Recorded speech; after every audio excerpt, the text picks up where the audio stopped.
Welcome back, folks, to the Director's Garage. I am your host and resident idiot, Michael, and today, folks, we are flipping the script because of this headphone right here and because of what I got in this box right here.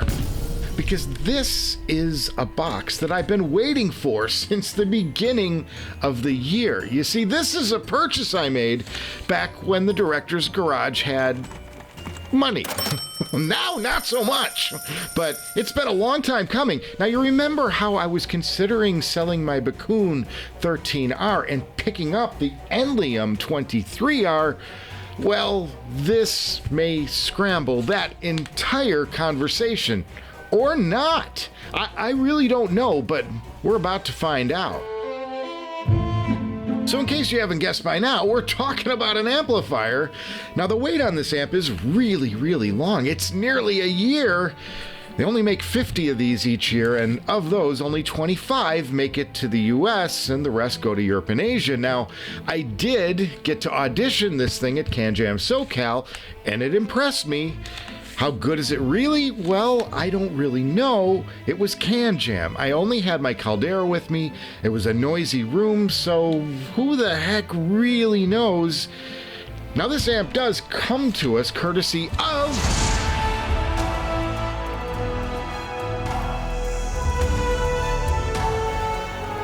me. I'm the stupid one. Now, I purchased this with my own cold, hard cash, and there are no returns on this, so I only have myself to blame whatever happens from here. Not that I think I'd have any trouble selling it. There are exactly 0 of these things available right now, but are you curious enough? Well, yeah, I think it's time we gut this package. What's in the box? How this show has 10 subscribers is beyond me. Okay, now when I was considering yet another amp, I had a number of choices I was considering. I thought about the Woo WA33, but I already kind of have a world-class Woo tube amp in the WA5, so I decided that was going to be a little too redundant. Now, the Lena amp was a real possibility. You all know I have the matching DCS DAC back there, but the reviews that had come out at the time described that amp as the weakest link in the Lena stack. Now, since that time, I've had a chance to audition that Lena amp, and my opinion has decidedly changed. And if that amp doesn't work out for some reason, you know that the Lena amp is going to be on my short list. All right, folks, something's poking out down here. Let's see if we get ourselves a reveal. Are you ready? Are you ready? Are you ready? Whoa! Check this out right here, folks. Do you know what that logo is? I think I do. Yeah, this is an amp from a company named Zal. Or do you say Zahl? I don't know. And the amp that's inside of it is a Zal HM1. It's an $8,000 solid state German amp with tons of isolation. Let's get this bad boy out and see if we can't make something. And it's really heavy, guys. It's really heavy.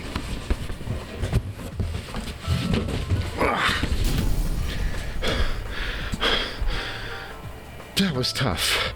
Now, Zal is a company that's known for making mixing consoles, like the kind you'd find in a big studio control room. It can take like 40 tracks and mix them down, or it can send them into an app like Pro Tools for further processing.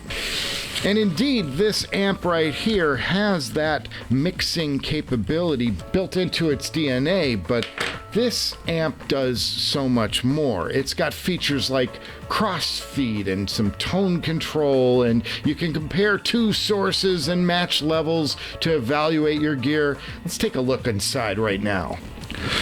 Wow, and we got some boom. Wow! Oh, there's a manual. Check this out. Check this out. Very nice. Right off the top, you see it's a glossy brochure. Kinda like that. Shows you the details of your stuff. I don't think we really need it. Wow! Oh, there she is. There she is, boys. There she is. Oh, yeah. Check this out. There, my friends, is the prize. Check that out. Hello. We got ourselves a power button. We got ourselves some headphone selections, and you can work in Class A. I'll talk about this in a second. Here are your mixing pots, and then down here you've got some balance control and some EQ, which is really just kind of tone control in this situation. And then over here you've got some crossfeed features. You can run it straight stereo, you can dial it over to mono, or you can go full and get kind of a wider separation effect. These are things that I've always wanted to play with. I never seem to have the time, but it's nice to know it's there, right? Let's dig deeper. Okay, so below that, this is going to be a power supply right here. Yeah, that looks like a power supply, folks. And oh my God, this thing is a little bit on the heavy side, boys. I'm going to be doing some weightlifting here. And then in the back corner right here, well, you get a nice little Zal polishing cloth. It's always nice to see that. You get yourself a nice power cable, not the worst thing. And then you get yourself the umbilical cord. It kind of connects things together. And you got yourself some extra fuses because too much power never hurt anybody. Okay. All right, guys, let's get rid of this stuff and start taking a look at this amp. First off, nice isolation feet on the bottom of the power supply.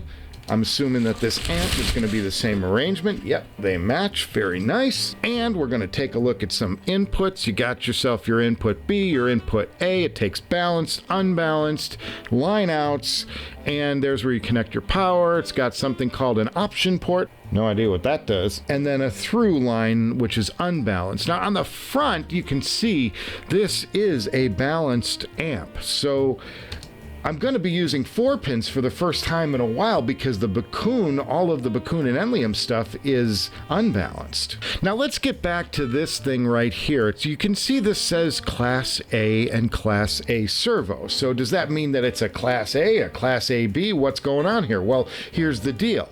If you select Class A, you are running straight Class A.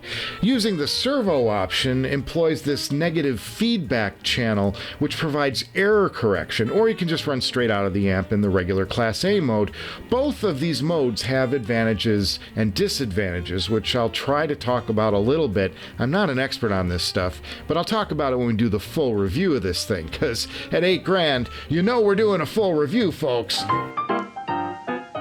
Now, what makes the purchase of this Zal HM1 particularly interesting and timely is that I happen to have the Bakoon 13R and the Enlium 23R still in-house, which means we're going to be able to do a shootout between 3 amazing world-class solid-state amplifiers on the toughest headphone in the business to drive, the HiFiman Sesfara.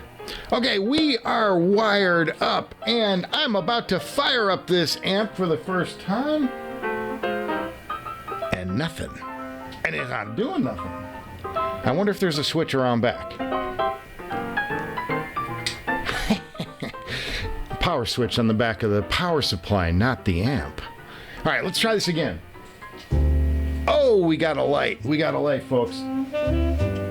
And I think we're going to be in business. Okay, here's the deal. We're going to be using the Sesfara for today because I want to find out if this Zal HM1 can replicate or exceed the magical experience I had with the combination of the Lena DAC and the Enlium 23R.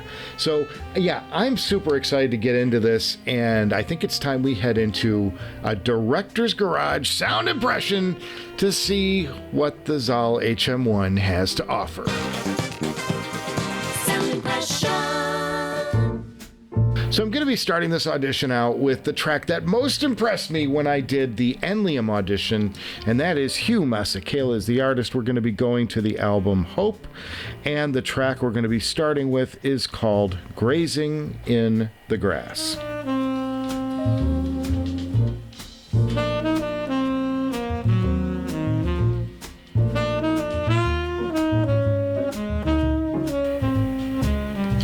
Okay, my initial impression is, 1, there's no remote. 2, this appears to be in low power mode because I'm pinning this thing and it's not enough power for the Sesfara.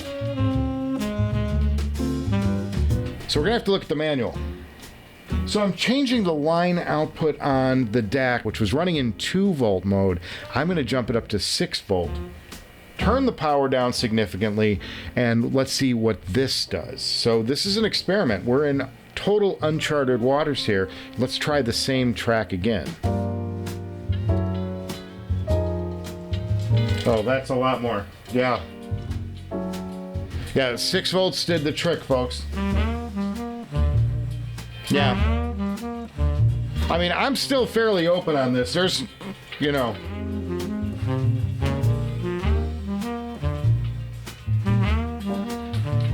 But there's a lot more power now. Ooh.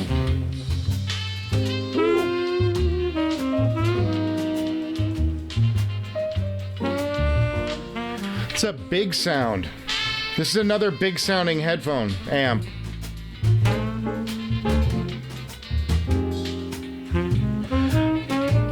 I don't know that this has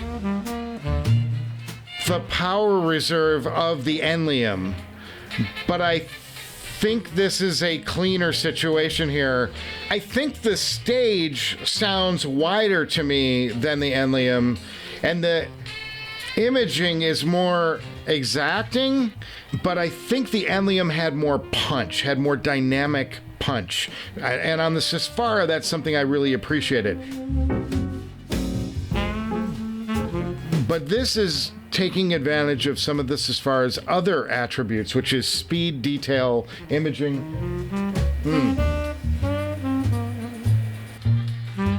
It's a cleaner sound to me than the Enlium. This is just going from memory, and I've spent some time with that Enlium lately. It's going to make a very interesting shootout. Oh, just like a tom up here, just, it's so precise, so fast, just beautiful.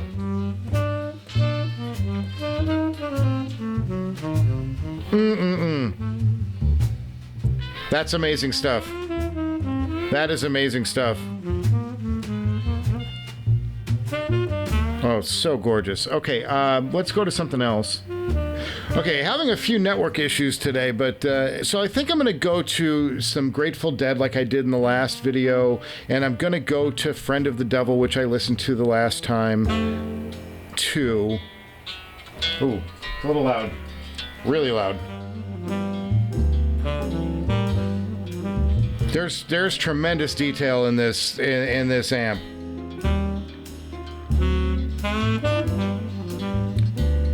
And it's really pushing good bass. I just don't know if it has the impactful bass of the 23R that was so alluring on that first listen.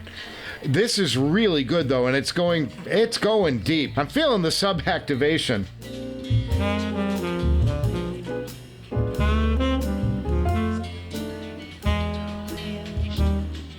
This is a cleaner experience than the Enlium.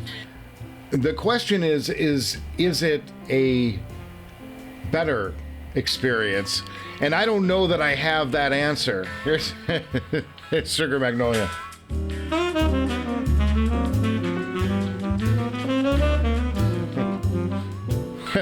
Yeah, it's got some sub. It's pushing some sub for sure.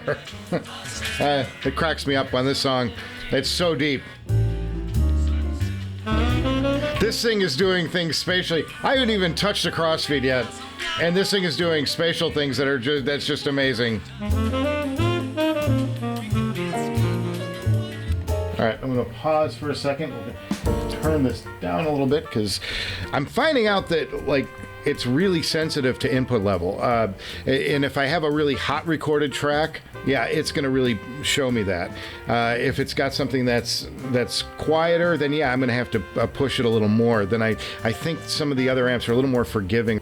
But also I'm using this as straight Class A, and I don't know about that error correction and what the difference makes. We're going to get into that when I do the full review of the amp. Right now, this is just a first listen. And so far, what I'm getting is this incredibly insane, great detail and great soundstage. It's really got terrific imaging. The technicals on this amp are crazy good.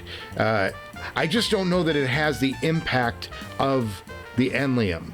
And that's something that I'm going to only get into when we start doing a shootout, and that's coming too. The big question is going to be, as I go in and I start sorting through these amps, is which one has the qualities that best match my needs? And this HM1 out of the gate is sounding super clean, super smooth. But I want to do some A/B comparison with the 23R to hear if it's punching like the 23R. My initial impression is no, it's not. But I also think I'm hearing bass in the sub in the same way I was hearing bass in the sub on the Enlium. So this is activating the sub bass that I was so missing with other amp combos, but it may not exactly be punching it with the slam of the 23R. But it sounds cleaner, and it sounds to me, and this is from memory, didn't do any A-Bing, but it's sounding more precise in the image and more precise in detail, and the stage is freaking fantastic. It's very clean, and that's without using the crossfeed. So we have got, it's amp season. It's raining amps here at the Director's Garage. We're going to be looking at some really cool products going forward. All right, next up, I've got Ryan Dietz sent me a headphone that I can't wait to show you guys. I'm super excited. I haven't even seen it, so I'm just stoked. We've got so much ahead. Make sure you're subscribed to the Director's Garage so you don't miss any of this stuff. And give this episode a thumbs up if you enjoyed my review and the unboxing, and approve of the purchase of the Zal HM1, or you can do the other thing if you think I'm a complete idiot. I can't say I blame you either way. I'm going to go check out this network error, and we're going to try and do some proper listening to this amazing new product, and I will see you guys before you know it.